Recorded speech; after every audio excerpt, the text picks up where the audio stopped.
எப்படி வாழ வேண்டும் என்று உங்கள் குழந்தைகளுக்கு நீங்கள் சொல்லித்தர வேண்டிய அவசியம் இல்லை. எப்படி வாழ வேண்டும் என்று உங்கள் குழந்தைகளுக்கு நீங்கள் சொல்லித்தர வேண்டிய அவசியம் இல்லை. நீங்கள் வாழ்ந்து காட்டுங்கள். உங்கள் வாழ்க்கையை பார்த்து அவர்கள் வாழ கற்றுக்கொள்வார்கள். உங்களுக்கு கை தட்டணுமா நீங்க கை தட்டுங்க. உங்களுக்கு சிரிக்கணும்னு தோணுதா நீங்க சிரிங்க. நீங்க எமோஷனலாக அழணும்னு தோணுதா அழுங்க. ஏனென்றால் இந்த பூமியில் இந்த வாழ்க்கையை நீங்கள் வாழத்தான் பிறந்தீர்களே தவிர அடுத்தவர்கள் என்ன நினைப்பார்கள் என்பதற்காக அல்ல என்பதை புரிந்து கொள்ளுங்கள். உங்கள் சண்டையில் உங்கள் வளர்ப்பில்தான் குழந்தைகள் புத்திசாலித்தனமாக மாற வேண்டுமே தவிர உங்கள் சண்டையில் ஒருபோதும் உங்கள் குழந்தைகள் புத்திசாலியாக மாறிவிடக்கூடாது. அதற்கான ஸ்பேஸை இடத்தை நீங்க கொடுத்துறாதீங்க. நாலேஜை கொடுங்க.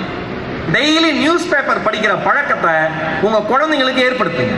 உங்க அத்தனை பேருக்கு சொல்றேன், டெய்லி நியூஸ் பேப்பர் படிங்க. ஸ்டூடெண்ட்ஸ் அத்தனை பேரும் நாளைக்கு டிஎன்பிசி எழுதினாலும் சரி, யூபிஎஸ்சி போனாலும் சரி, நீங்க தினசரி படிக்கிற நியூஸ் பேப்பர்ல இருக்கிற மெசேஜஸ், செய்திகள், அதை குறிப்பெடுத்து வச்சுக்கிட்டீங்கன்னா உங்க வாழ்க்கையில மிகப்பெரிய உயரத்தை அடைவதற்கு அது உதவியாக இருக்கும். இன்னொன்னு, உங்களை சுத்தி என்ன நடக்குதுன்னு தெரிஞ்சா மட்டும்தான் நீங்க எப்படி நடந்துக்கணும்னே உங்களுக்கு தெரியும். கரெக்டா? குழந்தைங்களுக்கு சொல்லுங்க. ஒழுக்கம், கேரக்டர் அப்படிங்கிறது எப்படி இருக்கணும்னு சொல்லி கொடுங்க. நான் இங்க இருக்கிற எல்லாத்தையும் கேட்கிறேன். ஒரு விதை வளர்கிற பொழுது சத்தம் இல்லாமல் வளரும், மரமா வளர்றப்ப. கரெக்டா?